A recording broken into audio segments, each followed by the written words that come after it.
Alright, so live here. Let's go on with it. So, I've never done a live before on this channel, so if you're watching this, congratulations for seeing me the first time on live. So, tonight, we're going to be going live with Daddy Duck 365. I have his channel pulled up on my other computer, so I'm going to be talking to him. He's not going to get started for like another, I think, 13 minutes or so is when that's going to be coming on. And then he'll eventually drop me the link so that way I get pulled into his channel. But I'm going to keep this one running for y'all. So if you're watching on here, just stay with me. Or if you want to see both of us, you can hop over and watch both of us on Daddy Duck's channel. But I figure I at least get my feet wet with running a live stream and seeing how this thing actually works out. But as y'all check in, if you don't mind, just go ahead and hit me in the comments or hit the thumbs up for me. Let me know that you're here, and then we'll go ahead and get this thing rolling. But tonight we're going to be talking about duck hunting. We're bringing it back. So a lot of channels have lost their pretty much their niche, so they've been getting off track. And me and Daddy Duck has had long conversations about getting back on track, talking about duck hunting. So we're going to get back into the nitty gritty of it. I'm going to go ahead and check out this audio and see what it sounds like coming through. Oh,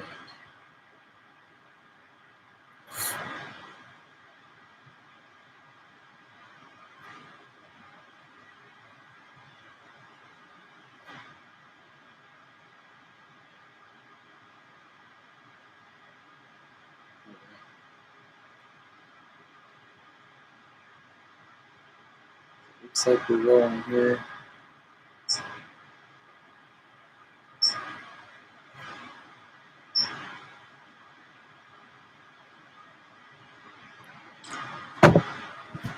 All right, so if you're just showing up here, like I said, I'm doing a live with Daddy Duck 365 tonight, and we're going to be talking about duck hunting.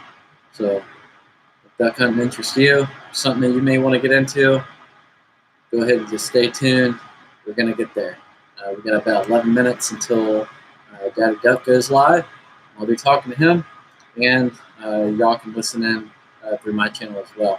But before we get kicked off here, I'm going to go ahead and plug a few people. So I'm doing there's a giveaway going on with Continue Creek Waterfowl. If you haven't heard of her, she's on Instagram and on Facebook. Continue Creek. So I'll go ahead and drop it here in the live chat, so that way y'all can look her up. If you're watching this after the live stream, you can just click on the live chat little icon, and you'll see it pop up. I'll spell out the name.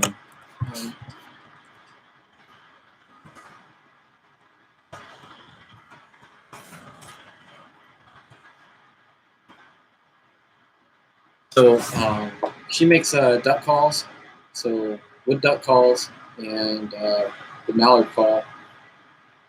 I'm not 100% sure if she's working on a goose call or not. I might have to talk to her on the phone and convince her to maybe if she can whip me up something that she hasn't made before, just to try it. But the giveaway is going on. She's got like a beanie and a hat, and then also a lanyard and a duck tote that I made by hand. So I do tie duck totes, lanyards. If you want like a gunsling, I can rig up one of those for you. So if that's something of interest to you, you can go ahead and hit me up on Instagram. Just send me a DM, and I can definitely get you hooked up. So it doesn't take too long. I can probably have one done in about 2 days and then have it shipped out to you. So you can probably have it within a week. So just don't wait last minute on me, just because I do work. I'm in the Army, so yeah. Gotta stay on top of that. And I'm married, have 2 kids, so I can only do but so much at a time. So it's not like I'm retired or anything like that where I can stop everything that I'm doing. But I can definitely get you hooked up, and also go ahead and plug probably the cheapest that you'll be able to find out there. And that's not saying that the quality is bad. I'm saying that um, I feel like when people do work, they feel like their work, they should get paid more for their actual work. I enjoy tying the knots, so, and it's kind of like a good pastime for me. So really, I'm just charging for the actual for the rope itself, and just tacking on a little bit extra for the shipping. That's why I say shipping's free. So lanyards, I think I got them up there for 30, and the totes are 20. And if you get a combo, it's 40 bucks for a combo. So if they're a matching set. And if you live out in the Pacific Northwest, so like Washington State, where you're allowed to kill a lot more ducks than the rest of us, just let me know, and I can adjust your tote to actually hold the amount of ducks to fill your bag with.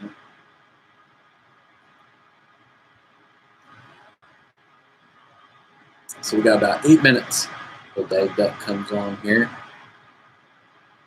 But I wanted to go live because the computer that I'm using for this stream is an old one, and it's really slow. So I just wanted to get this one up and running and ready before this kicks off. If y'all have any questions, y'all can go ahead and drop it down in the chat. I'll see it, and then as we're doing the live stream, if it's something that really stands out or something that you really want us to talk about, I could definitely bring it up. Keep the conversation rolling.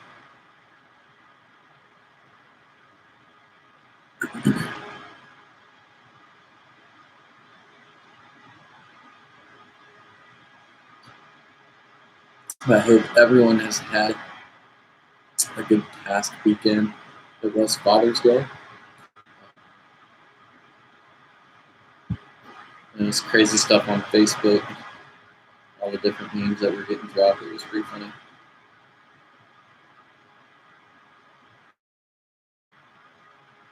But if you haven't subscribed yet, go ahead and hit that subscribe button. Really help me out. I'm trying to build a channel. It's hard nowadays to be able to get people to subscribe, especially hitting the thumbs up and leaving a comment. A lot of people don't like doing that, but at least hit the subscribe button and hit the notification bell, so that way whenever I upload, you can get notified. Unless if you don't want to get notified, then don't hit the bell. That's cool with me too. But hitting the subscribe button. So as you all know, YouTubers are trying to get to that 1,000 subscribers, but that's not just it. You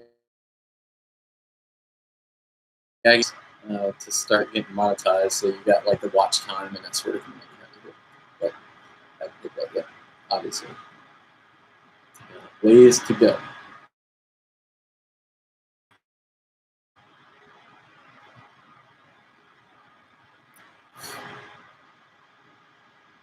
Got about 5 minutes. And old Daddy Duck himself will be on. Should be a good one tonight. I'm actually really looking forward to it because the fact that me and him, we think alike. So when it comes to like hunting public land, the way that we call, I don't know, just enjoying the outdoors, the way that we record. So I've kind of gotten off track with recording. So far as like looking at all the other YouTube channels and like trying to mirror them, not so much as copy, but seeing what they do and go along that track. But I'm going to stop that this next season. This next season is going to be done completely different. I'm going to try to make my own way on my channel and not look like I'm bouncing off other people's, so far as like the editing portions. So like showing more of how I set up decoys, how I call, show the calling and the bird working, and actually either see him finish or see him flare and take off. Other things so far as like conversations in blind, and that sort of stuff. So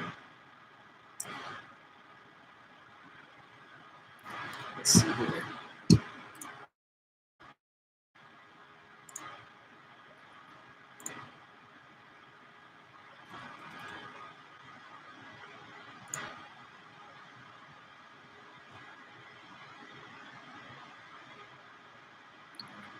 We're just trying to get prepped for this live stream here. Working out, sending the code through StreamYard.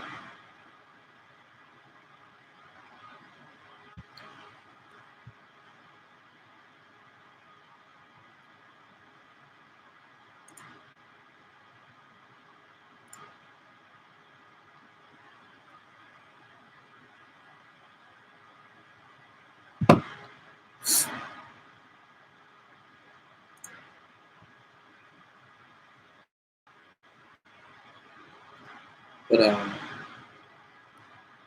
so like I said, going to be going live with Daddy Duck 365. We've got about 3 minutes. We're working out, being able to get me attached into a StreamYard to bring me up on channel. And we'll go ahead and kick it off.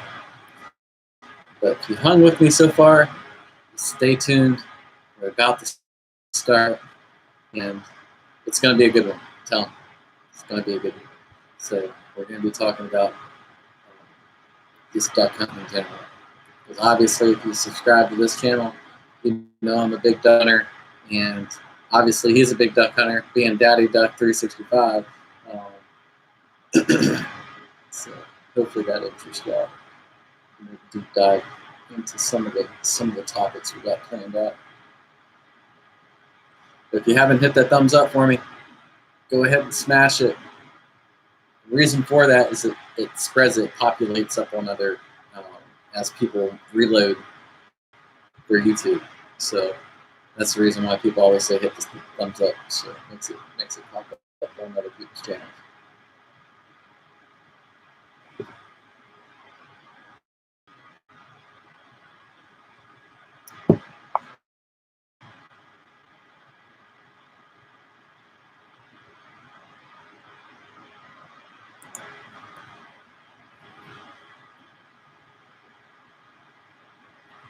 Like I was saying before, if you look into the live stream chat, there is the name of Continual Creek Waterfowl. We're doing a giveaway on her Instagram and Facebook. So if you want to get entered in on a drawing for some swag that she has, I think she's got like a hat and a beanie. And then also I made a duck tote and a duck lanyard. So if you want to get a free duck tote, duck lanyard, go on over there. Pretty sure it's like the whole thing of like the post, comment, and also you got to follow both of us on Instagram. And the same thing on Facebook. So it'd be a nice giveaway for you, nice chance at it. So if you don't win the giveaway and you need a new duck tote or a duck lanyard, or you want me to make one up for you, just let me know, and I'll whip you one up. Hey, thanks, Josh. I appreciate it, man.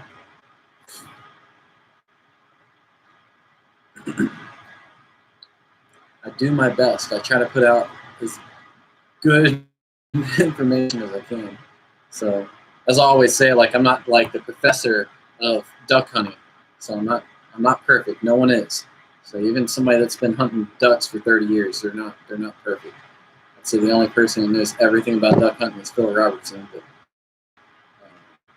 I mean, that man's probably forgotten this knowledge, and everybody knows. So. But we can only strive to be as good as him. So, all right, we should go ahead and be kicking off anytime now. I appreciate y'all tuning in for me. Go ahead and smash the thumbs up button for me, and we should get this thing kicked off here shortly. So we should go ahead and get it fired up. We'll be off to the races, talking about duck hunting. I can't wait.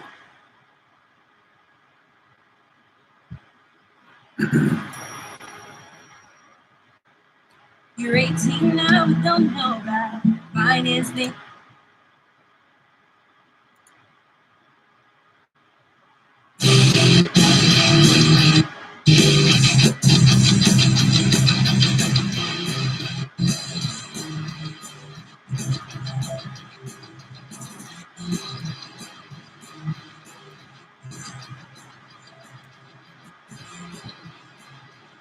Right. Get started, guys. If you haven't hit the thumbs up button, go ahead and hit the thumbs up button for me, so that way we don't forget to do that. And if you're new here, go ahead and hit the subscribe on it too.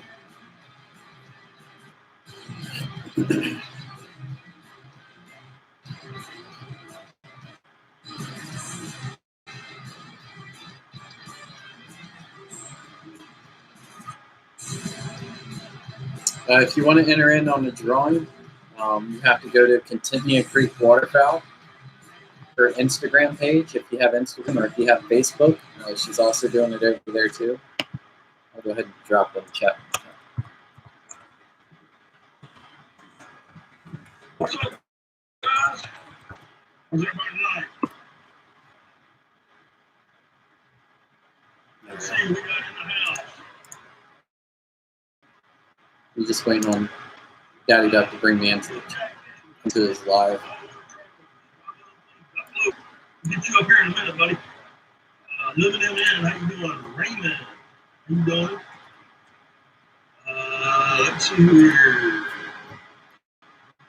Ballwater, Raymond, Section 8. What's going on? Heck, guys, we even got a wet dog up in here. All right. I'm just catching up on. We got Corn. I'm always going to mess your name up. I apologize for that. We got Corn in here. Let's see here. What's cracking? What's up for J&J? What's happening? All right.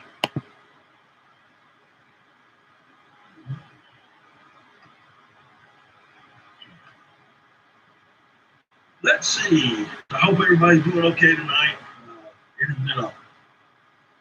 Oh, yeah, that's how we were. You're okay. Gotcha. Hey, can you hear the audio good on my end?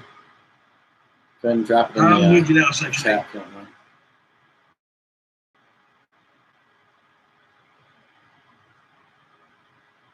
Hey, sometimes it takes me a few minutes to understand some stuff.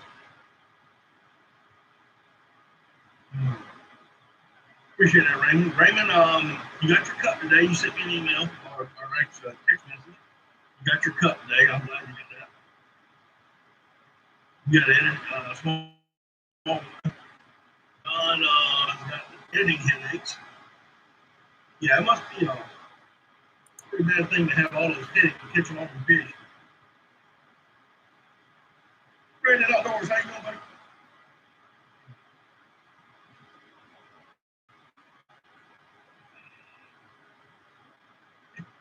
Heaven's wet and rain.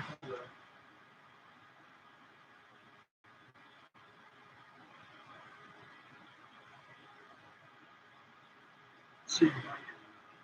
Sounds muffled. Do something. Yeah, it's just hard because I'm running it on two different screens, so you're technically hearing the sound from him from a different computer. So that's what's making it kind of tough. You have to figure out the whole connecting two different streams together at the same exact time. One going up, not so good. You start wearing the belt, man. Wearing the weightlifting belt. My dad does that a lot.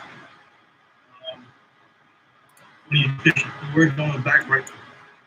You gotta go ahead and get in here. And kick this thing off.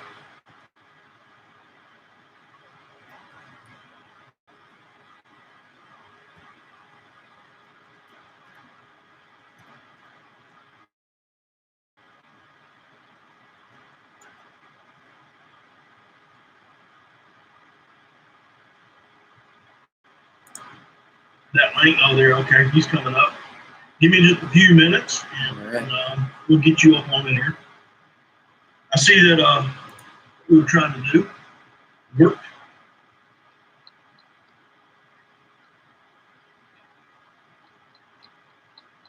We catch up with some chat here. Don, that's just weird, man, to even say that. You have a tan line halfway down his butt. No Good. belts. Thanks, Jeff. That is just. Excuse me while I go poke my eyes out. My mind's out. I'm just here and jab them out. I'm sitting in the lobby right now, so All he's right. about to bring me in. Real quick. Trying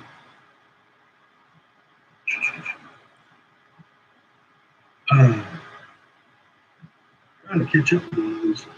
Chilling, Indiana, how's it going? I was sacking before, it was cool. That's funny.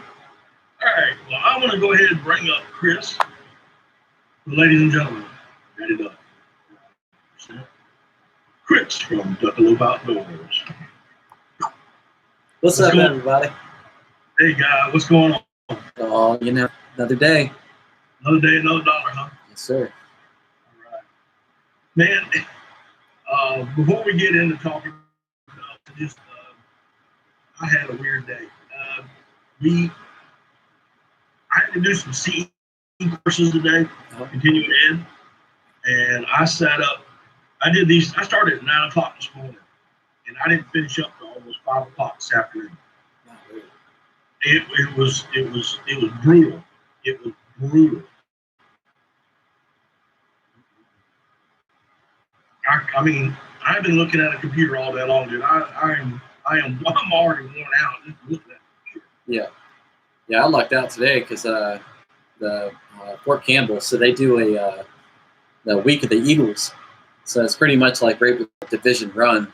So it was the whole division out there running. It was a 4-mile run, so I had to deal with that, and then I wouldn't say I ditched work today, but my wife had a whole bunch of doctor's appointments, so I had to watch the kids. So I had a little bit of a relaxing day.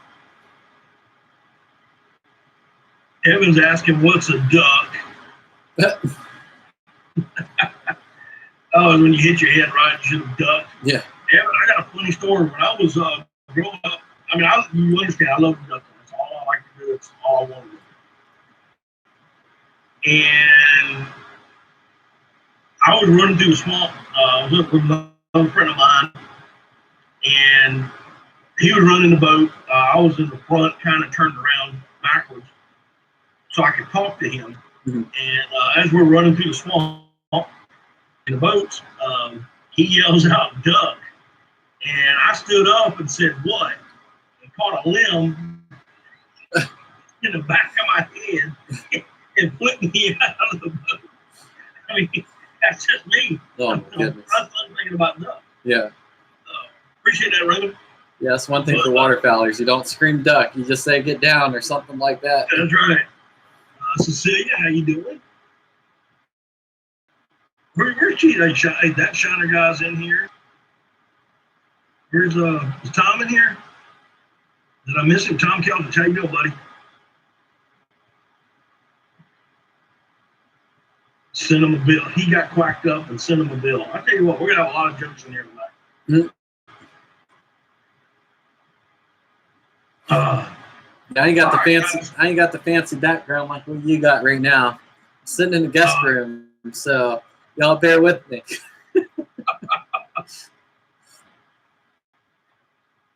Evan's asking, are you in the service? I am. I'm in the Army. I've been in for going on 12 years now.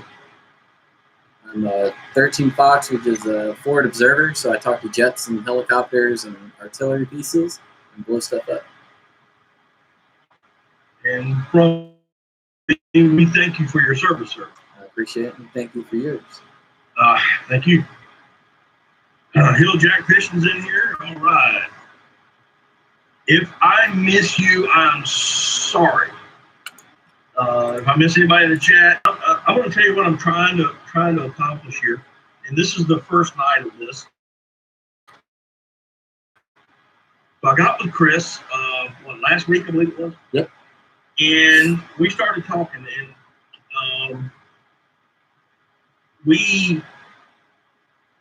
all we think about is duck hunting. I mean, it is. Now, I'm quite sure Chris fishes. I fish. We turkey hunt. You know, we shoot doves. We do deer hunt. We do a lot of things. But our biggest focus is ducks. Is what we enjoy doing. Anything and everything about ducks. We've talked, on the phone and text each other. And we have the same thought pattern on a lot of things. So what I'm trying to do is bring up, maybe not so much on every Monday night on my panel, but bring up some guys that like to duck hunt. That's their thing. They want to duck hunt, and put a panel together and kind of share it around one night on your stream, one night on mine, one night on somebody else's, one night on somebody else's. And it's kind of like based off, you've seen these fishing panels, these guys, they get 4 or 5 guys up and they talk fishing. It's the same thing with ducks, and that's what I want to do. And so me and Chris started talking about it. So this is our first night of me and him just getting up, answering questions that you may have. Thanks, Cecilia. Appreciate that. That came in right at the proper time. You can email me at my email address, which is right there in the chat. It's also on my about page. Chris, have an email that you use? It's just regular old Duckalope Outdoors at Gmail. Okay. It's all one word. And we just kind of answer and come up with a live stream and answer the questions. That's what our kind of like what we want to do, and experienced hunters are more than welcome. And guys who are just thinking about duck hunting, they've never duck hunted before, and maybe want to get into it. I see that Jeremy Albritton's here. Somebody else I saw and I missed him. I say Hill Jackson here. Lee Evans, Catfish. How you doing, buddy? So that's what we're going to do. So if y'all have questions, we're going to try to answer them. And we're just going to start talking. And tonight, I think we're going to, you made mention earlier, looking for public land. Yeah. So you want to take the ball and kind of talk about that and what you do and how you do it? Yeah. So, as y'all know, as I talked previously before, I'm in the service. So, I move around pretty often. So it's not like, I got a home station so far as, I grew up in Virginia. So I have an idea of like how Virginia public land works. And then when I started this channel, I was in Maryland at the time. And so I was just starting to figure out like the public land up there and how the Susquehanna Flats worked and that sort of thing. And now, 2 years later, I'm out here in Tennessee. So now I'm starting to dig into how this public land works and using 1X and base map and using what the TW is allowed to do, what I'm not allowed to do. Because it seems out here they have tons of like blinds already built, and you have to be put in for like a blind draw system. And I know prior to this season start, they planned on doing a revamp of the entire thing. So that way a lot of guys didn't get into like selling blinds and that sort of thing when they were draw. So I'm trying to be, and if you watch my channel, I try to be completely different than everyone else. I even go to the extent of using V-boards, which we'll talk about later on down the road, but I use V-boards instead of actual decoys when I'm hunting like big water stuff. But so far as like Tennessee public land, I'm finding it kind of hard to get to the point where I can find a section and get away from everyone else and all like the 6 and 10 man groups. Because it seems like everywhere I look, it's always guiding you into a point where you're either going to have to hunt with a big party or you're going to have to hire a guy to be able to go. and that's where it's like the public land here is kind of, I don't know, it's kind of lacking from what I'm seeing. If y'all know something different, then go ahead and holler in the chat and let me know. Yeah, I pretty much, even though I do hunt South Carolina, I've hunted a lot of places in South Carolina. But I have hunted other states, North Carolina, Georgia, Mississippi, Louisiana, Arkansas, Texas. So when I go to those places, now back in the day before GPS and a lot of phone stuff, you went and got a map. Yeah. You got a map or the compass, and you just went and got lost. Yeah. So hang on, I saw something up here. Okay, Wet Dog just added you to his list. Yeah, I appreciate it. Appreciate it, man. Yeah. Thanks for Appreciate it. So that's how we did. But even today, there's places that I don't go to very often, and so when I go, I have to look online. I have to look at the maps, and I have to look at the online maps, and I pretty much do the same thing throughout my state. Even though I've been hunting here all my life, I still have to. There's some places in that swamp even that I go to, and I'll pull off to the side. Let's go. Okay. Yeah. Because you get turned around in there. It used to be you got lost, it was a badge of honor. Now you get lost, people laugh at you for it. Exactly, because there's so many devices out there now that keep you from doing it.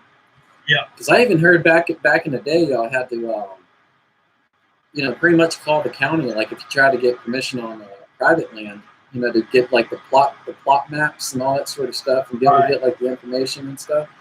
And I tip my hat to those guys that had to do that. So. Go to the county courthouse. I can't tell you how many times. As a teenager, you go to the county courthouse, you pull out a plot map, you get back then it was a Xerox copy. Yeah. And I think it was a nickel, if I remember right. And that was a lot of money back then, right? Yeah. Buy a couple of shells for a nickel. And that was also back in the day when you could actually go into a sporting goods store and buy 5 shells. Yeah. You didn't have to buy a whole box. Yeah. The good old days. A case of shells was actually 20 boxes instead of 10. The full case. Yeah, you go and buy, because you'd walk in there and say, I need a half a box of shells. Yeah. A half a case of shells, and they would go, okay, here's 10 boxes. Yeah. Get a full case of 20 boxes. That's interesting. Yeah, because even back when I was in high school, like, we didn't have 1X or anything like that. So, if the property, like, I didn't go to the extent of, going to the courthouse and all that sort of stuff. Like, if there was a house that was close to it, like, I would drive up and just knock on the door and ask. But, right. That was more for, like, fishing, that sort of thing. You're going to hear a little bit more about that in the coming weeks from a video that I did the other day, and it's not coming out for another couple of weeks. Yeah. But we would go and knock on the farmer's door and say, we want a duck hunt. We want a duck hunt back here. Is it okay? And did I ride dinosaurs? No, but I have ridden a bicycle to school with a shotgun strapped to my handlebars. Uphill both ways. Listen, rode before I could drive. I was riding my bicycle to school with a shotgun strapped to the handlebars. I had decoys I had a paper route, so I had decoys in little paper baskets on the side. Drive up there, take the shotgun, no case. Listen, guys, there was no cases back then. Take the gun, walk into the school, go to the principal's office, show him that it was unloaded, hand it to him, he put it in his closet. And after school, I would go get it, put it on the strap of my bicycle and go on. Yep. You do that nowadays, you're going to jail. Yeah, you can do that now and see what happens. Yeah. But, yeah. It's something else. But yeah, to get back into it, like, so far as, like, asking for permission on private land and all that sort of stuff. Like that even brings up, pretty much the topic of public land itself. It's like, are you provided the opportunity to hunt a whole bunch of public land around in your area? And it seems just around me, like I only have like a handful of places that I could go, just in middle Tennessee. So that almost seems like I'm going to have to drive, 3-4 hours out west to really get into anything decent. I mean, even still around here, like there's more ducks around here than there are in Virginia. So that's for sure. But yeah, around here, digging into like the TVA land. I'm not sure if you've heard of that or not, but yeah, I'm familiar with it. So what with TVA land, like, is that still something that you're able to use, or what? Like, what's the deal with that? I'm familiar with it as far as I know what TVA land is. What you can on an invite, and I didn't have to worry about all that stuff. Yeah. But so if there's anybody in here that knows about TVA, put it up. I mean, I know what TVA land is. I just don't know what all you can do. Yeah, and that's what I'm falling troubles in on is, getting that actual the information on the do's and don'ts of it. Yeah. I would assume that you could hunt some of it. Yeah. Yeah. I mean, I feel like if I pay taxes and if it's, I ain't got a house on it, ain't owned by nobody, I feel like I should be able to hunt it. There's public land, yeah. All right, Brandon just got you. If anybody else did, I missed him. I'm sorry. I appreciate it. Appreciate the support. But yeah, public land. I'm pretty much strictly public hunter. Yep. I'd say 98% of the time I'm public hunting. For ducks. Yeah. For ducks, deer and turkeys, I do have access to private property.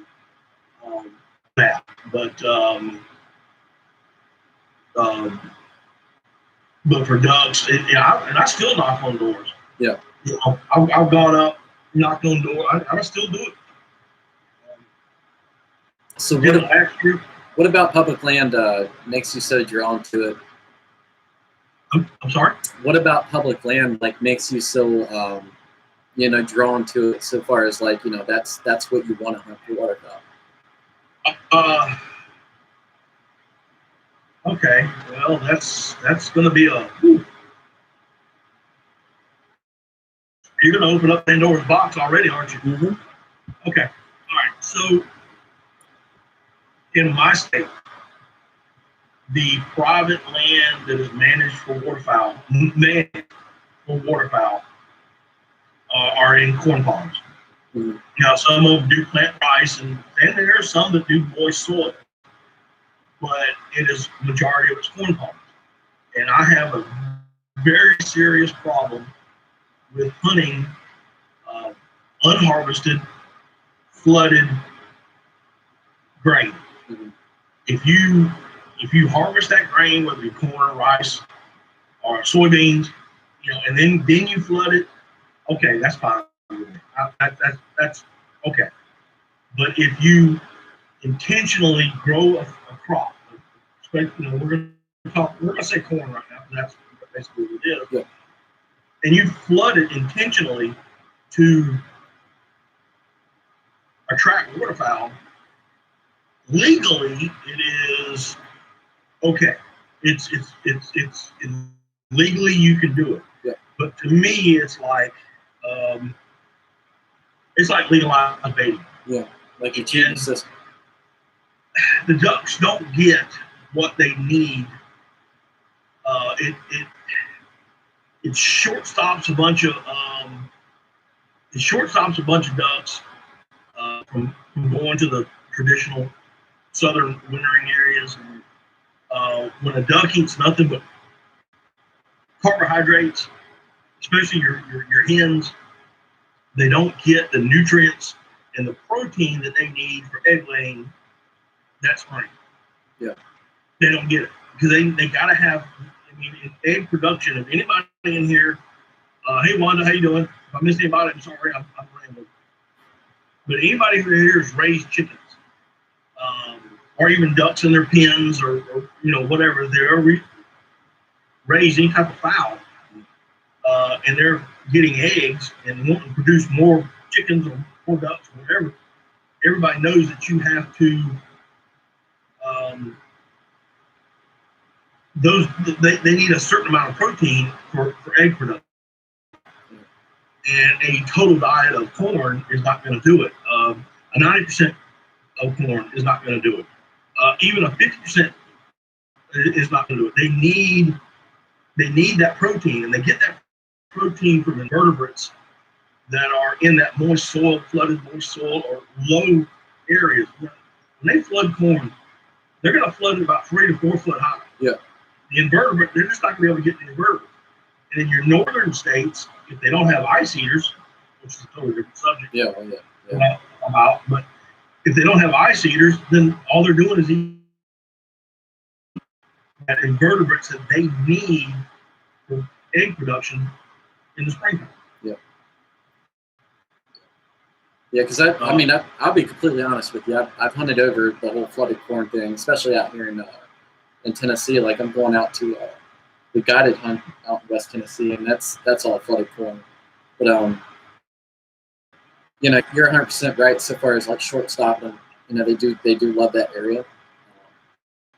And so far as flooding it to the point where it's 3 or 4 feet tall, just out there waiting and going picking up ducks. Like the water. Well, I'm short, so the water comes up to me at least on my belly button.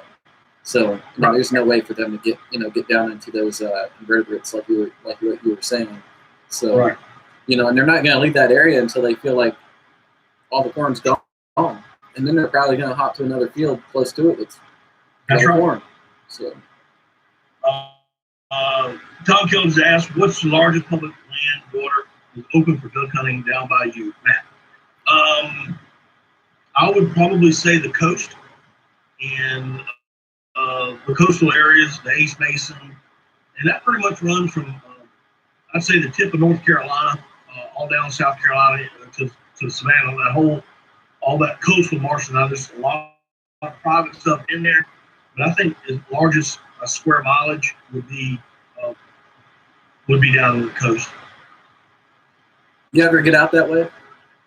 Yeah, I did it several years ago. I was going down there 2 or 3 times a year a while back, and then I quit going because I love the swamp so much. Yeah. We shot a lot of ducks on the coast. We still shoot a lot of ducks on the coast, but it got to the point where everybody was going to the coast, and if you're setting up on public land, you're going to be right next to private land. Yeah. And there's a lot of controversy with that. If you shoot a duck and it lands on private land, you have an obligation by law, by federal law, to go and retrieve that duck. Yeah. But you can't step foot onto private land. If you step foot on private land, you're trespassing. Yeah. But yet you still have an obligation under the wanton waste laws that you have to retrieve that duck. A double-edged sword. It is very much a double-edged sword, and it's very hard to navigate. I mean, not boat navigation, but I'm talking about, trying to shoot a duck right in your face, and it lands right there. Yeah, it got to be. You know as well as I do. You'll hit them, they wing off, and they'll land somewhere else. You've got to go get them. So, especially if you're having a slow day, all of us. Having a slow day, all of us are gonna, extend it out from feet down to 30, 40 yards. So and sometimes even farther. Let's see, I'm hurting W6's feelings right now. Yeah, bring those ice rippers on down. When I was out there in Maryland, you bring those ice rippers down to where I was hunting on that public land. Woo! That'll open up something different for you. Yeah, they have a wall up there. You weren't allowed to drop them in.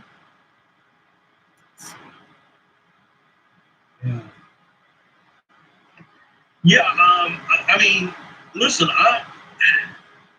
talking about what W6 post, I'm not quite sure you're joking about if I read it right.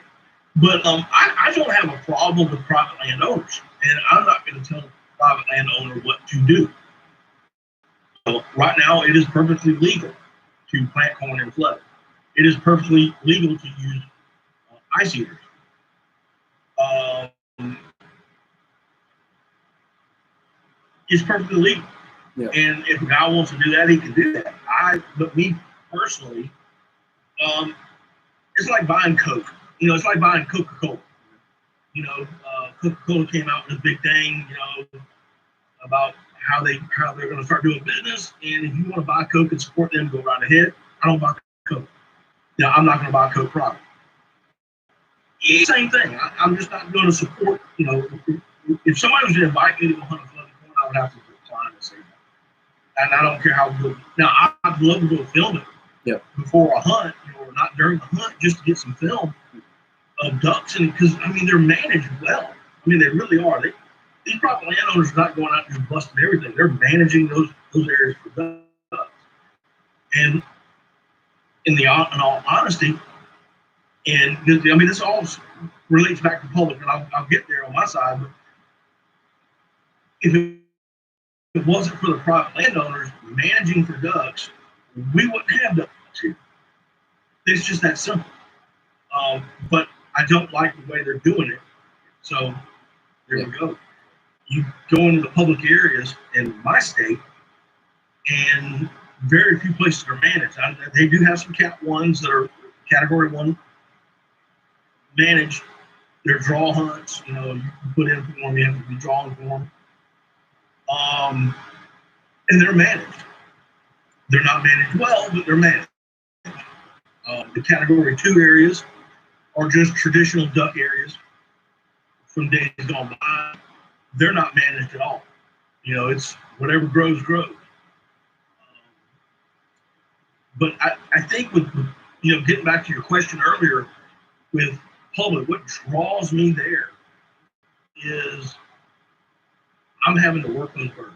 Whatever I get, I have worked hard for it. I have scouted them. I have found food sources. I have found the water, the right depth of water. I have watched these ducks, and then I go after them. And if I don't shoot them, if I don't get any, then it's on me. It's something I did wrong.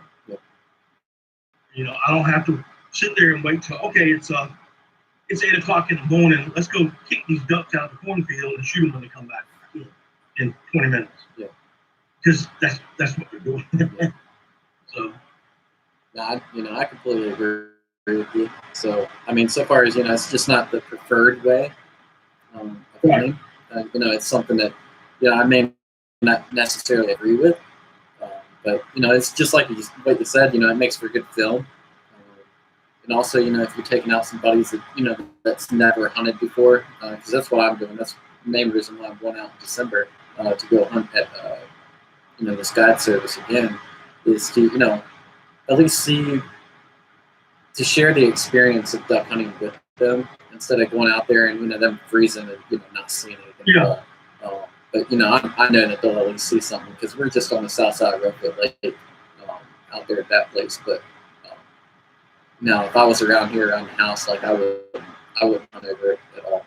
Because when it comes to private land or public land, it's that gratification of knowing that, you trick that bird to the point where he thinks that that's another living duck down there in the water, and being it's public and it's hunted all the time. So knowing that, you pretty much outsmarted all the other hunters, and you outsmarted that bird, to be able to bring him home. I don't know, it's more of a trophy than myself. You said it a lot more eloquently than I would, but okay, yeah. But, and you're right. Outsmarting the hunters, working harder than the other hunters. Yeah. And, I would have thought that me getting at the age I am now, I'd have more time to scout. I have less and less time, it seems like. To be quite honest. It just seems like every other day I'm like, oh. I think that's all of us. We all talk about how we're going to scout this next season, and we end up not doing it. Yeah, I'm going to scout harder. I'm going to do harder. Yeah. I'm going to tell people to scout harder, and I don't get to go myself. Mm-hmm. Yeah.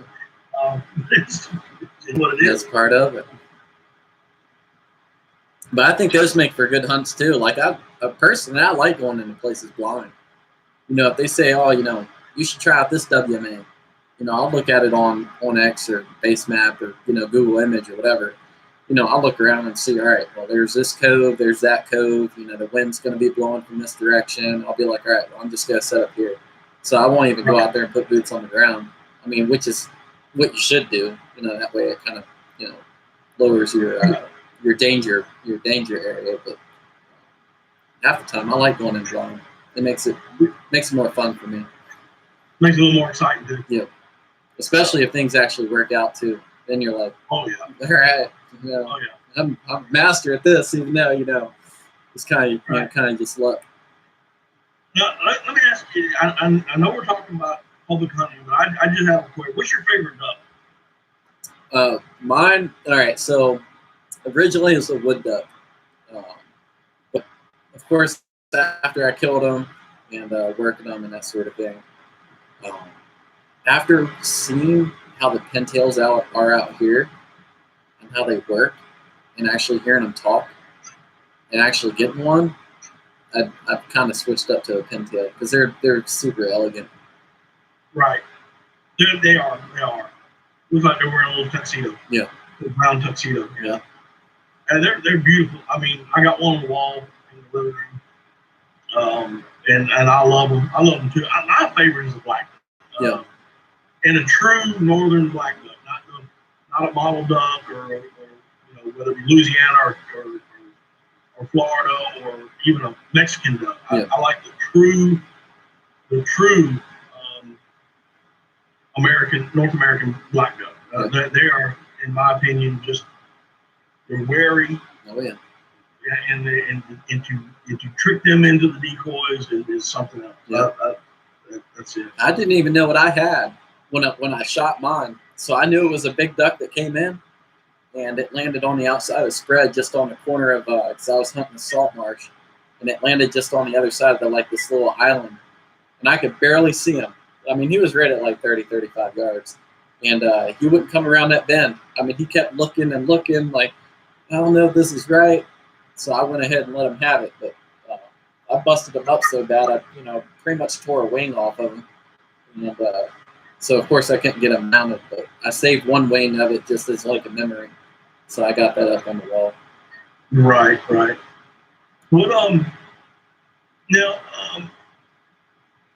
you hunted in I know you hunted in Virginia and you hunted in North Carolina too, right?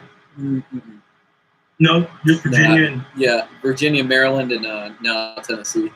In Tennessee, okay. A lot of people. Well, I don't say a lot of people, but some people kind of thumb their nose down at summer ducks, or wood ducks, as you call them. Mm-hmm. What do you think? I mean, as far as going out and targeting them, what do you think? I definitely plan on targeting them every season. For one, I think they taste good. Second, they're very pretty. And third, the way that they light up the morning, it's terrible for trying to record and make an actual video out of it. But, Right. I mean, the way that they communicate in the mornings, like as soon as that first light hits, you start hearing squealing coming through the air. There's nothing like it. So, and I feel like they decoy. They decoy a lot better as well when it comes to ducks. Just in my vision of it, just because the only thing I need out there is maybe a spinner or I think the flocker flicker. So it's kind of like the little thing where the little thing spins on top. Only need to throw like 2 of those out there, the jerk rig with like 2 or 3 decoys, and just work it, and that's it. Yeah, so, and a wood duck call. Yep. And they work. And people who say they don't use it. Yeah. Yeah. It's a good duck to like introduce the young ones on too. So just because how often they talk, they can hear it and be like, oh, that's a wood duck coming. Right. It kind of gets them into that whole listening to nature and experiencing it sort of thing. So that's why I plan on this season taking my little one out there in the woods. Come open the day of the wood duck and teal season out here. So I'm getting them to experience it. want to keep up with chat here. If there's any questions I missed, somebody just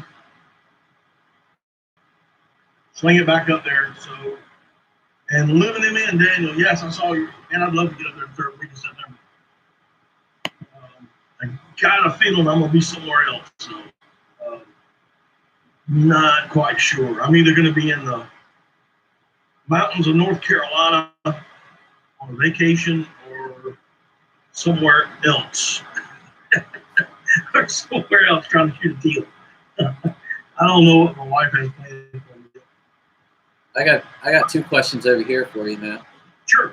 All right. So, what shot size do you recommend, and what size shell would I use for hunts, so far as like waterfowl in general, and also starting shotgun? So, what would be like your ultimate matchup? Oh, ultimate matchup. All right. So, are we talking an adult or kid? Adult. Okay. All right. Adult. Shotgun starting. If you've never hunted before, never hunted, never waterfowl hunted, or never shot a shotgun before, I'm going to go there. I would say Pump action. Pump action, whether it be a Mossberg or Winchester. Any kind of pump. An 870 is probably the most rugged. Mossberg now has revamped their guns. They got some really good guns out now. Mossberg, choke. I'm going to upset a lot of people. This is like the most argumentative thing in the waterfowl. This is the most argumentative. Yeah. You can get away with factory chokes very, very easily. I have aftermarket chokes except in one gun. There's only one gun that I have that has factory chokes, and I kill just as many ducks with that gun as I do with anything with aftermarket chokes. But a modified choke, modified steel shot choke. You can shoot them close, you can shoot them at 35, 40 yards. I don't take shots any further than that. So if there's a duck farther than that, I'm not shooting. Yep. I upset people with that too. I like them close, and I don't like them. I don't like to shoot something and let it fall. Yep. That's in a 12 gauge. As far as 12 gauge shells, I've got a whole stack of them right over here. I am partial.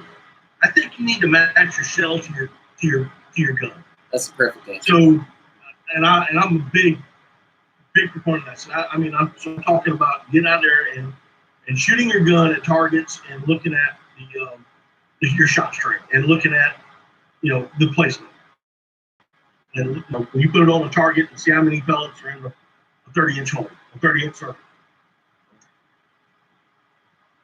I have not yet had the opportunity to shoot Boss ammo, but my understanding is 2 3/4 number 5s are death. Yeah. Because it resembles a lot of the old lead days when I was able to shoot lead. With that said, I try to find heavy bismuth because I have to order Boss. I can find heavy bismuth here. Yeah. For those who don't know, Boss is bismuth shot. I can get heavy bismuth fairly easy. And RW6, I will. I try to find something in a 4 or a 5. That in the heavy bismuth. Now, if I'm talking strictly steel shot, then I'm going to do a 3-inch number 3. Okay. A 3-inch number 3. I prefer Black Cloud. I don't like that Winchester Hex stuff. I've seen it just do things weird. I've seen it do weird things. Yeah. And it could have been the shells a lot that I got. I don't know, but for a long time I didn't shoot Federals because I pulled the trigger on one and heard the gun go off, and nothing came out, and I hit the barrel over, and the shot ran out. Oh, Lord. And I pried the shell out. So Yeah. I didn't shoot Federals for a long time until they came out with Black Cloud, and I tried it reluctantly, and I like the way it patterns. Yeah. So So what we said, what kind of shell? No, So you got the shell, you got the gun. 3-inch, Got the 3-inch choke. number 3 in steel, Yep. heavy bismuth or boss shells, anything in bismuth. I try to go to a 2 3/4 number 4 or a 2 3/4 number 5. In the 12 gauge, and as far as a gun goes, if you're just starting out, a pump gun is probably your best bet. If not, then if you want to go to an automatic, you don't have to go expensive. My son's got depends on how you want to pronounce this, Frankie or Frenchie. Yeah. But, those Stoger, the M3500, 3500. they're good guns. I mean, but I do believe that you got to take whatever choke tube you're going to shoot, you need to match it up to the shells. So you may have to go and buy several boxes of shells Just to see what patterns get are best. that pattern right. That is the key. Yep. Everything else can fall into place. But that choke tube and those shells have got to match up. Yeah, because I'm right there with you. I feel like a pump is probably. I feel like a lot of people should shoot pump anyway and start now, just because it makes you be a little bit more conservative. It doesn't make you flock shoot, and you're selective with your shots. So pump starting out, you're talking like the Mossberg 500 or the 870. I'm a firm believer in the factory modified choke. So far as the aftermarket stuff, yeah, you can play with it if you got the money. Yep. Now, when you come into the shells itself, I shot Winchester Super X all the time. I was big on like the super cheap ammo because I was like, oh, it's cheap. Go ahead and throw it in a bag. We'll run with it. Now, once I went ahead and started experimenting with the pattern my gun, I realized that Winchester Super X was completely terrible. Now, I patterned against steel shot. Yeah. So I made that video with I think we shot like 5 different shells through my I forget what I had. I think it was a Nova. I shot like 5 different shells through it, and the Kent Fast Steel patterned the best out of it. But I have shot Boss before, but I was using the Pattern Master choke out of it, which is completely bad for the Boss shells. So, but Kent Fast Steel, like you got, so it's not bad stuff. So if you're looking for a cheap, a cheap shell, That's a 2 3/4 Kent number 3, and I still got them. Yep. And they shoot fine. Number 3s are fine for steel. If you move into bismuth, I like the number 5s. I love number 5. When I was growing up, and that's why I made sure you were talking about steel shot. When I was growing up, we were shooting lead shot, and the shell of choice was Winchester Western Super X, what we call the Baby Magnum, which was a 2 3/4 number 5. And I shot everything from teal, summer ducks, mallards, geese. Shot everything with it. I mean, shot everything with it. And of course, that was lead shot. Shot squirrels, shot everything with it. Yeah, I wish I could have been able to experience those days. Oh man, you should have seen us when we had to go to steel shot. We were throwing guns at we were throwing our guns at the ducks. I mean, we were shooting. I mean, it was. I mean, you'd shoot and you see the shot hit. That duck just keep getting it. Yeah. I mean, it's unbelievable. It's crazy. Yeah. But do you plan on shooting balls this year just to try it out? I have been looking at the order. I have a 16 gauge Browning, Belgian Browning, and it's got a full choke. It's a fixed full choke. I love shooting that gun. I've killed a lot of ducks with it, and I've been shooting heavy bismuth with it. And every time I do, I shoot ducks. Yeah. I also have a 16 gauge Remington 1100, and I would love to get some 16 gauge Boss ammo and try it out on those 2 guns and see how I like it. I just like shooting that Belgian round, and I got a brown and silver in there. I got 20 gauge 1100 in there. You know, so I've got, you know, you'll see me with my 20 gauge during teal season. And, you know, during teal season, I have my 20 gauge. I'm shooting 3-inch number 4s because that's basically all you can find, really. Yeah. Unless you go to Boss, you know, and get their bismuth. But as far as steel shop, you know, number 4s, and they work fine. Yeah. A little heavy for teal, but you can't find anything else. But I love that, and I love that 20 gauge. And you'll see me shooting doves and teal with it. And early season, you know, like that November, split November season, I'll shoot my 20 gauge at summer ducks. But once it starts getting into the December, I'm back to the 16, or I'm bumping up to a 12. And basically, it depends on how many times I've shot and how many shells I got left or something. Yeah. You know? Yeah, especially. I'm trying to buy 2 or 3 cases of shells a year, you know, for each gauge. And so whatever I got left at the end of the year, I'm shooting. Yeah, it's rough. I mean, that's a completely different topic for another night, but with the ammo stuff. Oh yeah. Oh my gosh. Yeah, I wish you. Hopefully, with your next, well, not the next live stream, but one of your future live streams, if you could get somebody on here that could break down the reason why there's a shortage and all that stuff.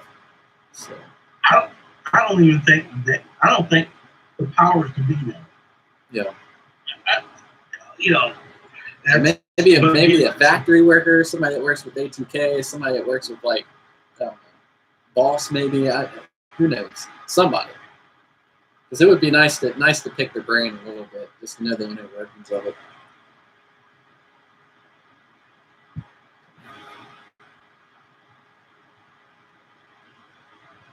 One second.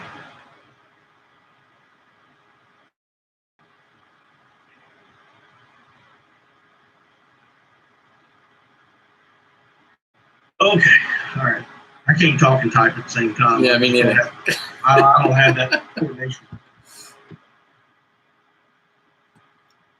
But yeah, going back to public lands and whatnot. Like we've both said, that I just like I like the. I'm not gonna say the competition, but I just like the experience of it. Yeah. I've hunted private land. I've been guided. Been on guided hunts before. It's nothing new to me. Sometimes I enjoy the guided hunt. I don't have to work as hard. You go somewhere and I always try to get in and help everybody put decoys and stuff out. But, I don't have to get there and start scouting and doing a lot of things, especially when you're on a time crunch. Mm-hmm. Because let's face it, you go unless you're a self-made billionaire, you go out of state and go hunt.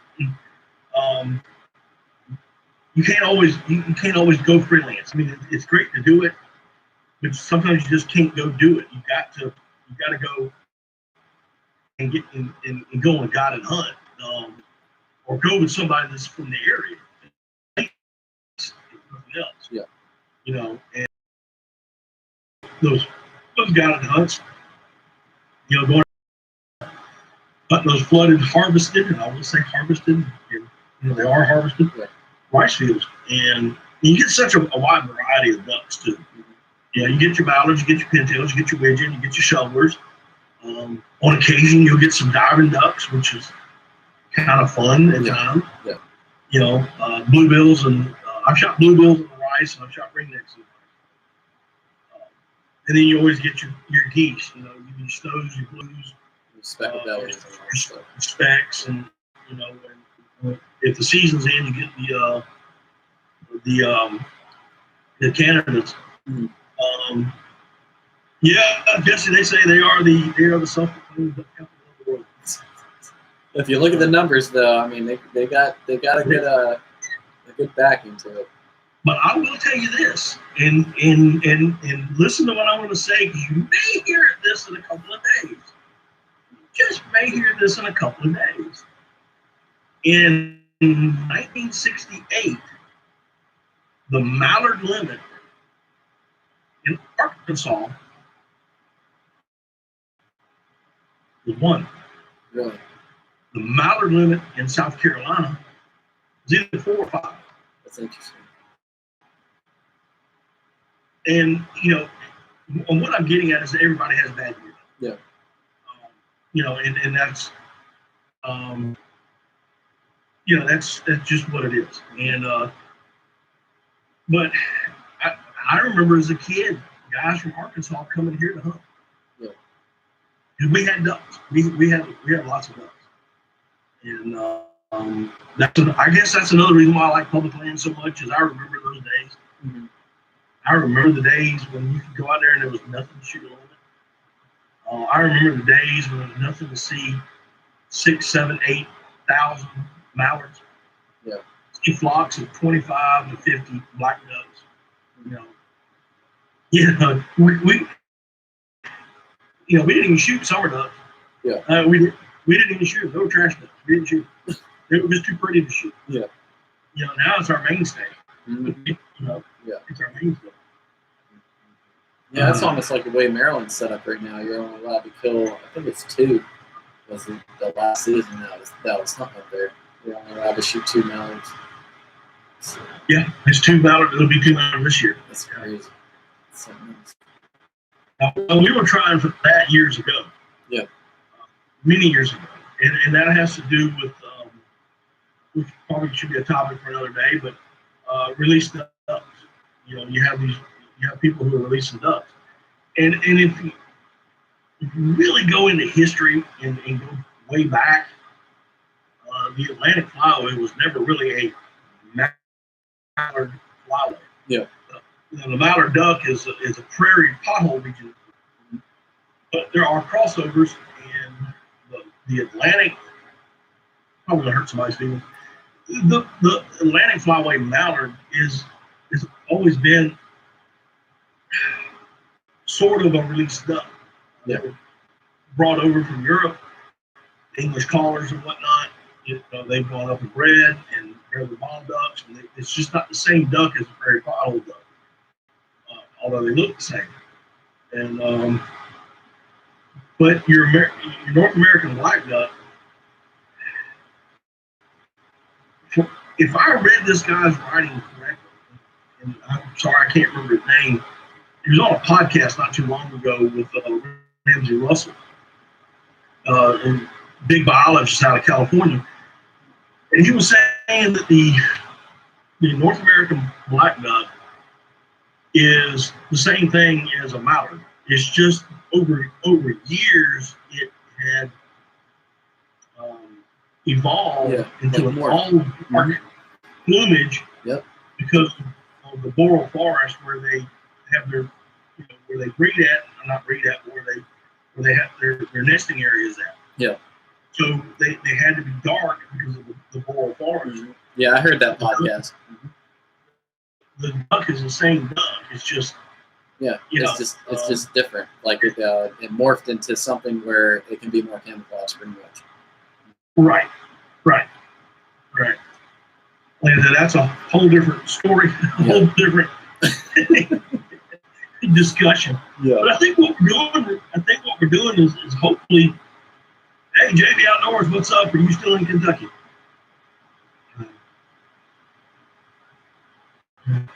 Find out if he's in Kentucky.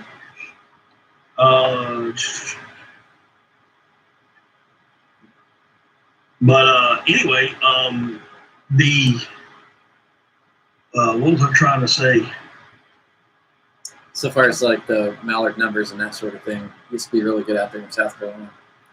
Yeah. But I mean, I think with the change with the numbers, like cut down the limits on it. Like I can see why they would do that to bump back up the population of them. But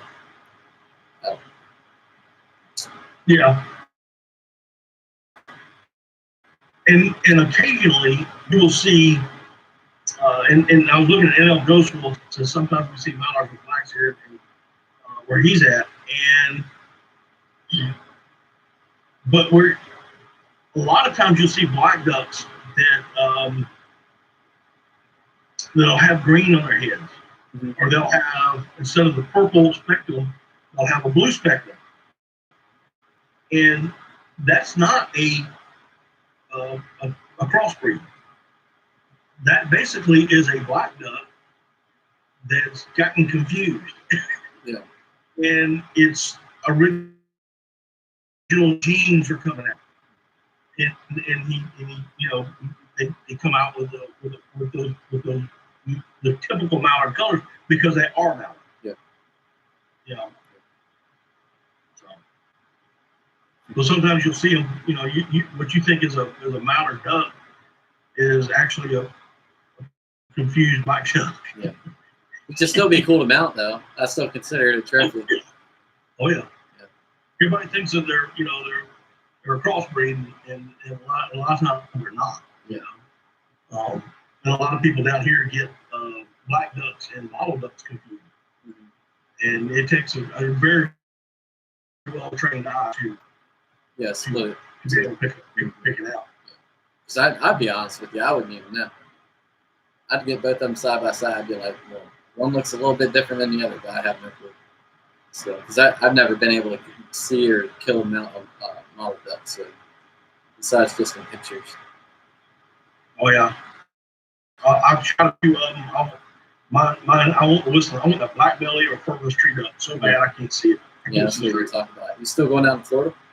I'm gonna try. Things are. I'm working a lot right now, so I'm hoping that when the time comes that I can do it. But it's all going to depend on work right now. The next couple of months. I'd make it into like a weekend trip, just to go down there, smack one real quick, and then come back home. Oh yeah, well if I do, I'm gonna have to fish with small water charters and get chased off of donkey land by keeping a big bass. I think he's already left by now. Want to be outdoors? How you doing? My tramp, what's going on? Glad you can make it.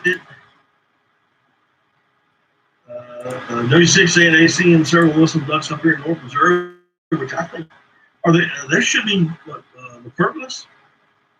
It should be the purpose. They're starting to move a little bit northward. Yeah. More and more every year, more and more. Yeah, once they really start banding them, and people actually report the bands instead of just sitting on them. Yeah. A lot of people don't know what they are. They'll see them and they don't know what they are, they don't shoot. Mm-hmm.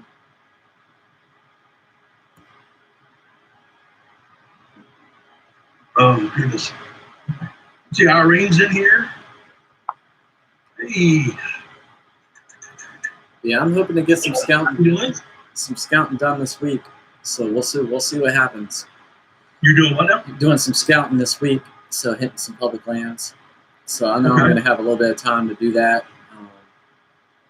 And then also want to get set up to be able to hunt on post, so actually on Fort Campbell itself.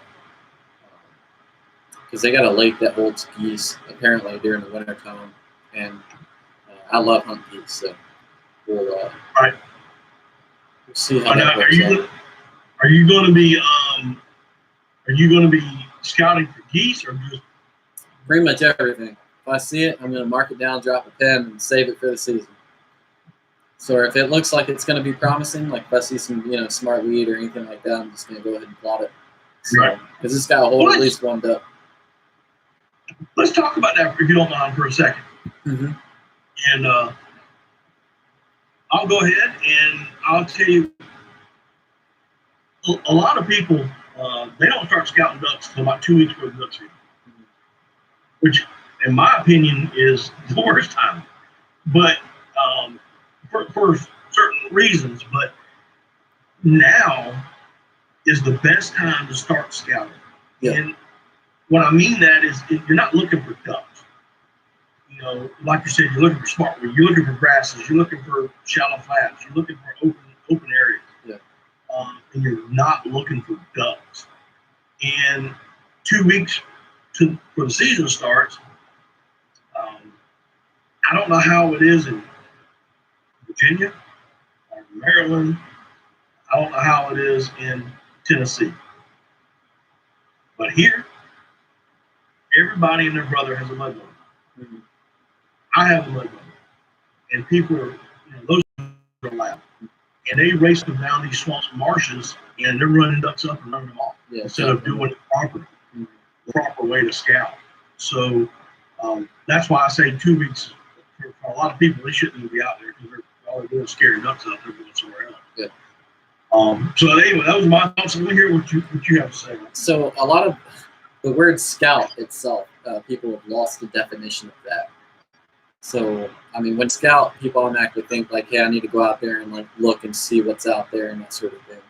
Well, you have to dig into that definition a little bit more. And it's just like what you said about, jumping everything up. Like you can't just run up there with a mud motor and, jump stuff up and be like, all right, well, there's ducks sitting there. So we're going to go ahead and plot this and we're going to come back and eventually, they'll be there back in 2 weeks.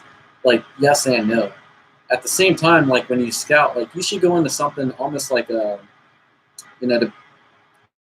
bounce it back into military terms, like to be able to be a sniper, like your best chance of being a sniper, you gotta be a scout.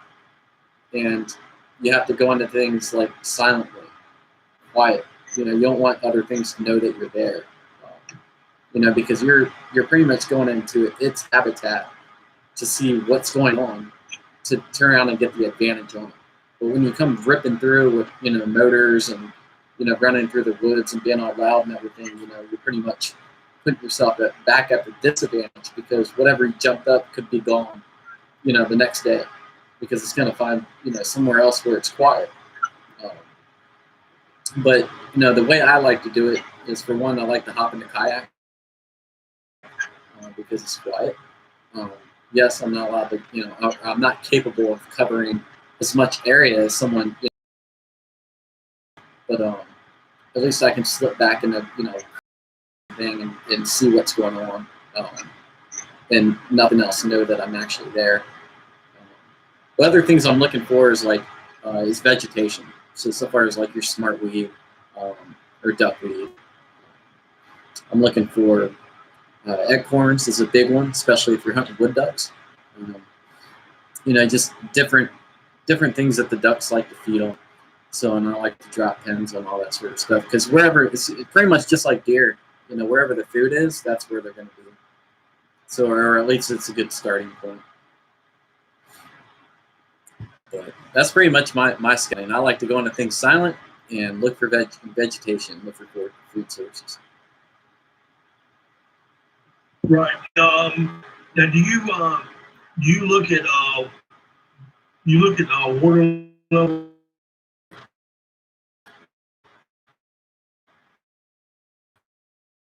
Water level throughout the year. Right before the season to actually end the season itself. So for the actual waterfowl season, so they'll lower the waterfowl. So I'll may go into a place and be like, this is way too deep, and then come at the beginning of the season, it'd be fine. I can hunt it. And I've completely overlooked the place. But now, there's other places where I can be like, all right, well, there's not enough water. They may lower it. So, I may find another place that's kind of like a happy medium, and it end up staying the same and not moving at all. Right. I have a website that I go to, and every time that I go, hopefully tomorrow myself, tomorrow afternoon, if I can see, I gotta go to the eye doctor tomorrow. So if I can see, I'm gonna try to go out there tomorrow afternoon, and if it's not pouring out rain. But I look at the water levels right before I leave the house, and I look at lake levels and I look at river levels, and I write them down, and then I go out there and I start looking.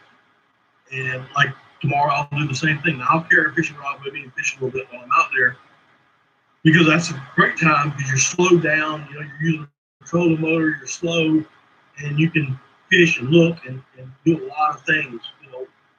Yeah. While you're looking. I got two birds with one stone.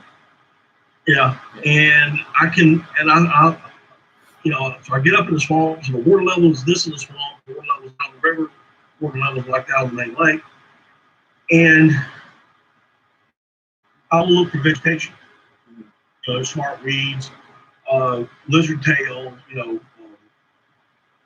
certain lily pads, and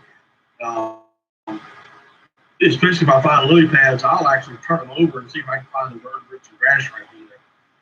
And looking for pondweed or tupelo nuts or Lord have mercy if I can find acorn trees.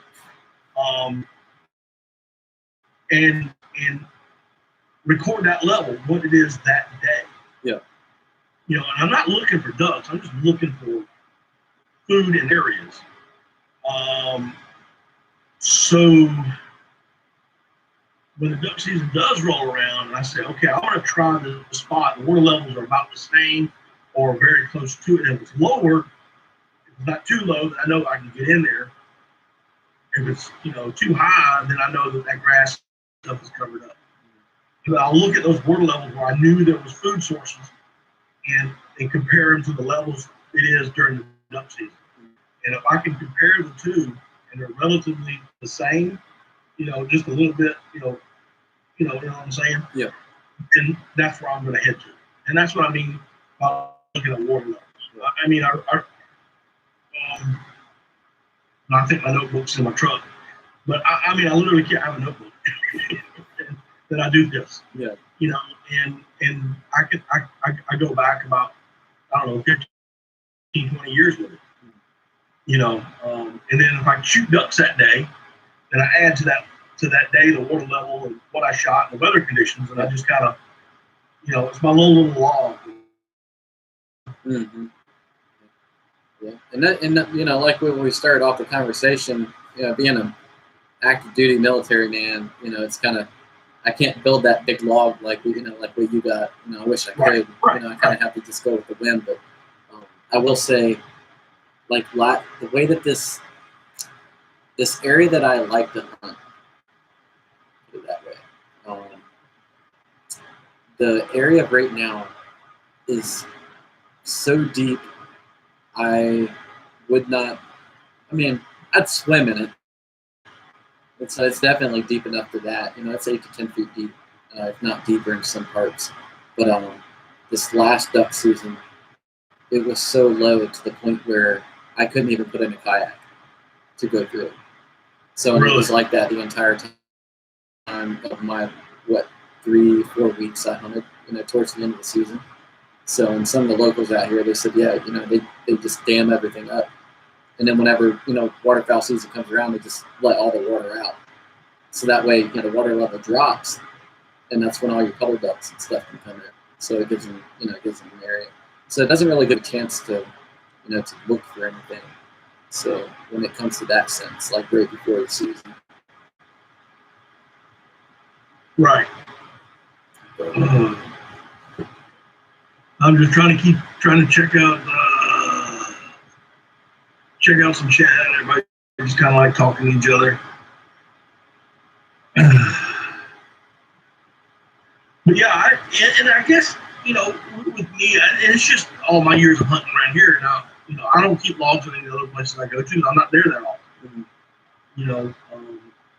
And I know, with you, it's kind of hard for you to do that. But I mean, even for this year, I mean, that's what I'm saying.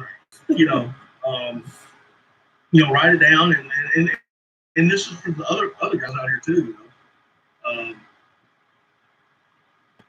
Yeah, I know you kept a log. I saw that log give me false information all the time. But yeah, keeping the log, and when I say I don't keep a log, obviously there's no point for me because once I'm done here, like I'm done with Tennessee.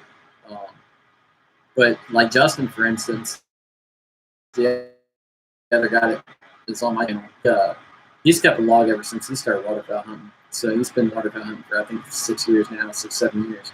And every season, all the places that he goes, what day is going to be the best for us, and we'll go back through and see what day it's actually good for me to come out there and buy my 3-day license. Cody, yep, Cody, I'm in Middle Tennessee, Clarksville. So it's right above Nashville, about an hour north.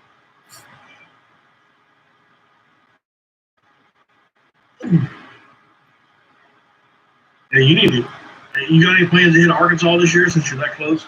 I've considered it. I've got warnings not to.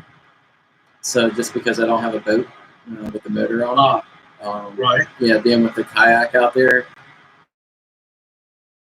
I've talked to talked to a few like small YouTube guys who's told me to make sure that you find a place that you can walk in and not a place where they boat in. Right. Just because the boat guys, they get so pissy at like out of state people, they like try to flip you over. But oh yeah, I mean, I'm almost to the point now. It's like, all right, well, y'all can have your first shooting light. I'll come in at 9 o'clock and I'll hunt from 9 o'clock until 13, 1400. That's fine with me. Just because that later in the day hunts sometimes it's a little bit better. Most of those WAs there, if I'm not mistaken, they close down at 11. No, okay. So then I'd be. I think you have to be out. No shooting after 11, and you have to be out. Well, I think that's. If I'm not right on that, somebody needs to tell me. Yeah. But that's what I remember last time I was there. And you're right about the boating. Listen, it is absolutely. You go on YouTube. Y'all check it out after this. Just type in the Biometa blowout or Biometa duck boat races, and you'll see some of the weirdest crap you've ever seen in your life. Those guys are nuts. Oh, wow. And I've been involved in that a couple of times, and it is absolutely crazy. And I literally just and they don't like out-of-staters. I mean, and I'm not talking about. I'm not saying this about everybody from Arkansas. I'm just saying there's a few people out there. You always have you always have your 1%, and and I've never had any problems with my tires being slashed or my windows being busted out. But I have had friends of mine who have had it happen. One guy came back and they flattened his truck tires, the trailer tires, and beat on his trailer hitch, trying to get his boat off. So I mean, it's yeah. But on the other spectrum, you come to South Carolina, and there's hardly any ducks. I don't see why anybody would have any problems. Yeah. And you have people busting out people's windows and whatnot, here too. So I mean, it happens everywhere. Yeah. Just there's bad apples everywhere. So. Yeah, there's bad apples everywhere. But I do plan on hunting Arkansas at some point before I leave here, just because I'm so close to it. So right. And I do want to hunt Reelfoot Lake as well. I'm pretty good friends with the guy that's like, I consider him like a championship duck caller. And he's a local boy from around Reelfoot. He told me if I take my kayak out there, I would definitely probably not make it back. Right. He said you have to go out with a guide. Yeah. So, but I do plan on doing that at some point. Just, not finding like the cheapest guide, but somebody that's going to take me out and at least, put me on something. So.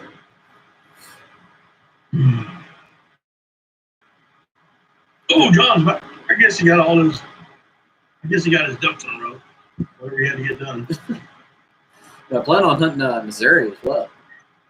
I'm sorry? In Missouri? Yes. W6 is out of Missouri, and I want to go out and hunt him so bad I can't see straight. I want to go there. You know what part of Missouri? Huh? You know what part? W6. Where you at? He's in here somewhere. If you don't answer, I can ask him later on YouTube as well. Yeah. Because if he's on the west side, I might hit him up too. After 5 says, let's go. Yeah, I'm all for it. I want to hunt so many places this year. I'm going to have to. I want to get down to Florida. I want to get down to Florida for a whistling duck. Shoot the teal and the summer ducks. That's fine. But I want to whistle or tree duck. Yeah. I want to hit North Carolina coast for teal this year. I want to get out to Kentucky to hunt with the Bengals on their teal and summer duck hunts. I want to get to Missouri and hunt, with W6. I want to get up to Minnesota and freeze with Cody and living in the end. All these guys I want to hunt with them. And I just, Yeah. I just, I'm waiting for that. I'm waiting for Ed McMahon to call me and tell me I've won the close and clear now thing. So I think getting up there to Minnesota, because he's on Land of the Lakes, right? Land of Lakes or something like that is what they call it. Where are you at? Yeah, he's up in the northwest corner. I know that. I know the geese up there, phenomenal. Because I got a local boy that's from that area in my platoon who said, if I ever get a chance to come up there and hunt that area, that lake, he said you'll be on geese. So with no issue. It just what I'm talking about, Trevor.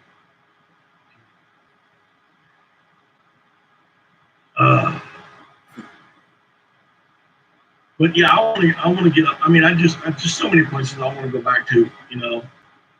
Land of Lakes in central Minnesota. He's in the northwest angle, the northwest corner.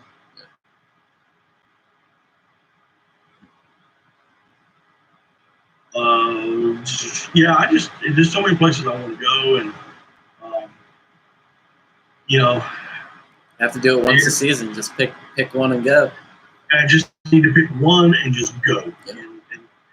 And it's just when I'm going to do it. And, when's the best time? Basically, it's when the best time. And, yeah, because I plan on going back out to Maryland at least one time. Yeah. Just to go hunt with pit boss waterfowl, just to say I did. So. The JV says when you come up here, you want to worry about food or place to stay, just gas back and forth. All right. Mm-hmm. And I know W6 has been asking me for a year to come up there and come out there, and I want to go so bad I can't see straight. You gotta do it. I got it, dude. I gotta go somewhere. Just gotta do it. Now, when you were up in Virginia, you didn't do a lot of teal hunting, did you? For the teal season? No, we went out during teal season, but we didn't really see anything until it came to actual, the duck season where we could kill wood ducks. Because the big ducks weren't even pushed down by then; it was way too warm for them. But we killed wood ducks on the river. See, I love shooting those little blue rockets. You can talk about your mallards coming through the timber, and you can talk about your canvasbacks and your redheads and your bluebills flying low across the marsh. Dumping into the decoys at Mach 12. You can talk about big, huge flocks of Canadas or specks or snows. There is something about that little blue rice rocket. It stirs my soul every September. I mean, I love them. And I love to shoot them. I love to hunt them. I love the time of year that I can hunt them, and I love to eat them. Yeah. They're not as good as a summer duck, but they're close. Yeah. Yeah, I'm hoping I can get on them here. I'm definitely going to give them a shot because I'm still allowed to kill two wood ducks with them too. Yeah, that's right. You have that split. That split. Yeah. See, we're still just teal only because right now we've been asking, for kind of like what Florida does. I guess they still do it. They have a split season. Their early teal season comes in on this date, and for the first week you can hunt. You can shoot a limit of teal, or you can shoot summer ducks. Mm-hmm. But you can't shoot 6 summer ducks. I think it's either 2 or 3. Yeah. So you have, let's say it's 3. So 3 summer ducks and 3 teal, or just 6 teal, or 5 teal and summer, whatever. Just so your combination of 6. Mm-hmm. And then the second week they close the summer ducks down, or either it's vice versa. But either way, you have 1 week strictly teal, and 1 week is teal and summer duck. So I wish we could go to something like that. I mean, it's only a 2-week season. Yeah. The you have very few hunters that go out during their teal season, and there are some teal here. I mean, there are years we get a bunch of them, but very few people go after them. No, John. They have a farmer's tan. That's how you know that they're summer ducks. They have a farmer's tan. So, if we could do that, it would be good because you don't have that many people hunting. Yeah. But what I do fear is if they do open the summer duck season early in September, then everybody and their brother is going to be out there banging at summer ducks. Yeah. And they're going to destroy them for the and mid to late duck season. Because I've got video of several hundred summer ducks hitting my decoys. Yeah. during teal season. It just flying in. Like, don't shoot. If you do, don't shoot. For God's sakes, don't shoot. That's not going to be me this season. The first duck that comes into it, teal or wood duck, it's gone. It's gone.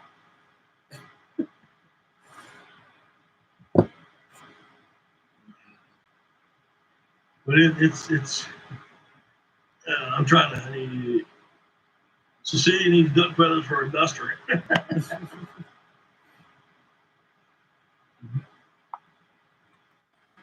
Oh man! Let's see what time we got. We're at an hour and 28 minutes. All right, we need 30 more minutes of talking.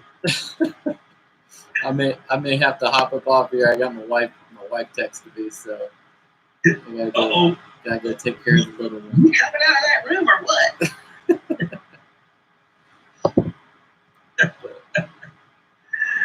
Mud trap.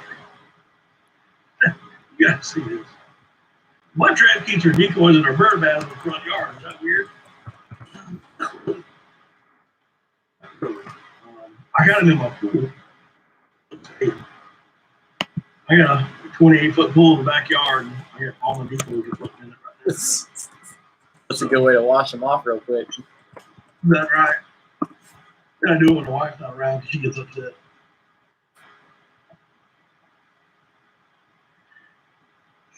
But I know you got to go here in a few minutes. So if you got to go, just yell out that you got to go. I understand. Yeah, that's fine. We'll push it at 1:30, a little bit more. Okay. But you guys have come in. Going back over what I'm trying to do here is in about mid-September. Well, actually, the 1st of September is when goose season usually opens up somewhere in the United States. We only got about 2.5, 3 months, and our duck season, our waterfowl season will be open. We're going to be out there chasing, and I want to get back to the roots of what this channel is all about, and about waterfowl hunting, especially on my live stream. So I've asked Chris to come in here tonight, and we're going to set up a panel, a 2-man panel tonight, but it may be a 3-man panel next week, or it may be a 4-man panel, and it's just not on my channel. So if Chris wants to bring up a panel on one day, or next week, or whatever, and talk ducks, he's going to do it, and vice versa. Same thing with any other groups. I'm trying to get a group of guys who are dedicated waterfowlers, who like to hunt, who like to waterfowl hunt, and have our weekly panel. So this week is me on my channel. Maybe next week it'll be Chris. And then if we get somebody else involved, then the following week will be that person on their channel. See anybody else. Yeah, it's hard to have a conversation with yourself. Right. Yeah. And bring up a panel up, and so we can talk ducks. And on the same note, go to my about page. It's been posted all into the chat room today. Go to my about page. You get my email address. If you have any questions that you'd like answered, if you're a new hunter or maybe an experienced hunter that may be experiencing some problems, we may have an answer. We may not have an answer, but we'll try to figure something out. And y'all can email me those questions, and I will put them on the next week's live stream, whether we do it on my channel or if we do it on Chris's channel. You know, we're going to kind of bounce it. I want to bounce this thing around a little bit. Kind of get a, you know, I prefer to have like a 4-man panel to do this. And we are this group that's in here tonight, and we're pretty tight knit as an outdoor channels, and I think it's something we can all learn from and Yeah, to grow. And we we should should share, duck hunt and maybe get some share knowledge. now. Well, I could put 6 on. Maybe. Oh, I hit the wrong one. But I'll throw that one back in there. I love learning from you too, Mark.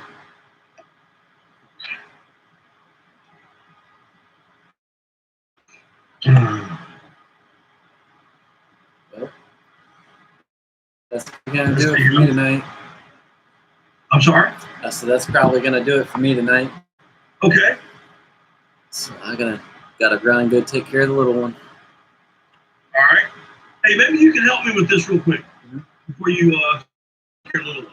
One question is Next trooper's question.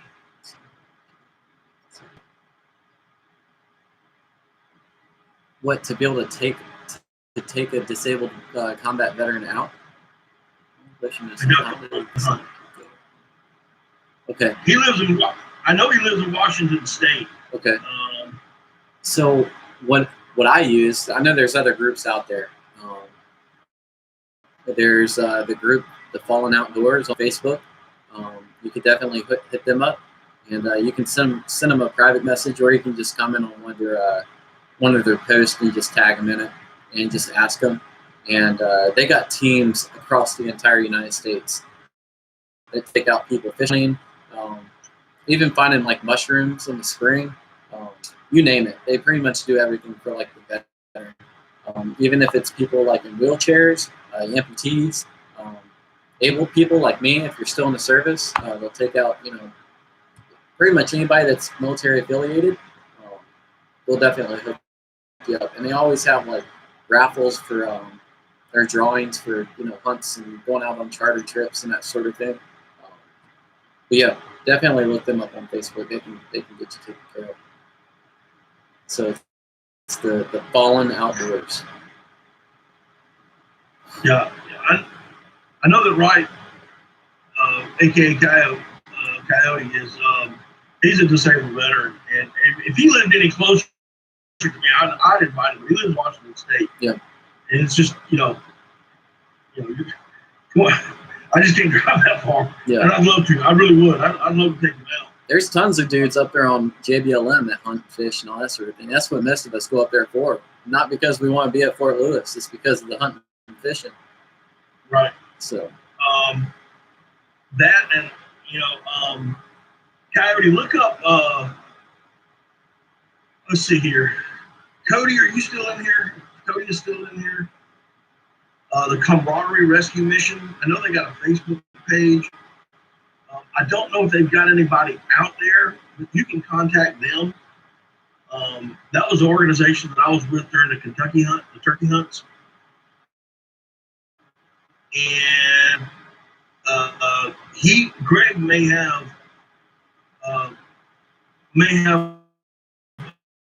contact the rescue mission. Let me see if I can. I know I'm not gonna type that right. I know I'm not. Another thing you could look at too, if you're close to Fort Lewis, is going to the actual outdoor rec place and asking, because they got all the contact information of everybody that hunt and fish on the coast. So I'm sure that they could, put it. Yeah. So okay, right. You have been talking to Greg, and got with Fallen Heroes. They gave her time about what? I'm sure I'm before and never going to shoot. That sucks.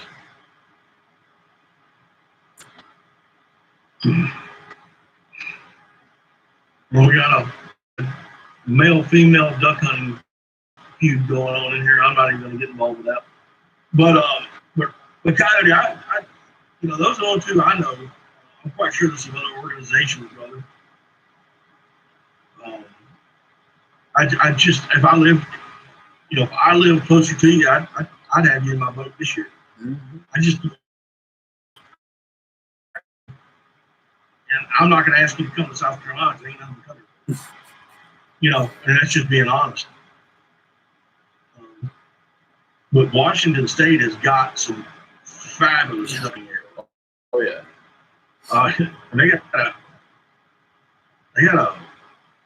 8-mount limit. Or is that? I think it's 7, but it may be 8. Yeah. But they got Harlequins up there. They got Brant.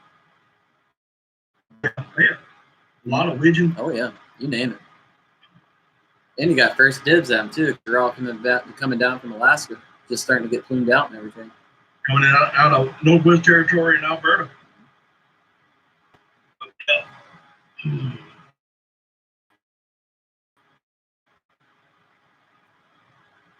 You're supposed to go up there with the Pacific Hall guys and chase widgeon. Oh, I love widgeon. But I know you got to go, Chris. I just want to get that question. You being in the military might have access to a little bit more, with organizations that I knew off the top of my head. Yeah, the Fallen Outdoors, can't go wrong with them. So the Fallen Outdoors. Yep. Yeah, I even did a YouTube video on them. That's how I actually got introduced to the guys out in West Tennessee. So yeah, they hooked me up with a free guided hunt. So it was like me and like six other veterans.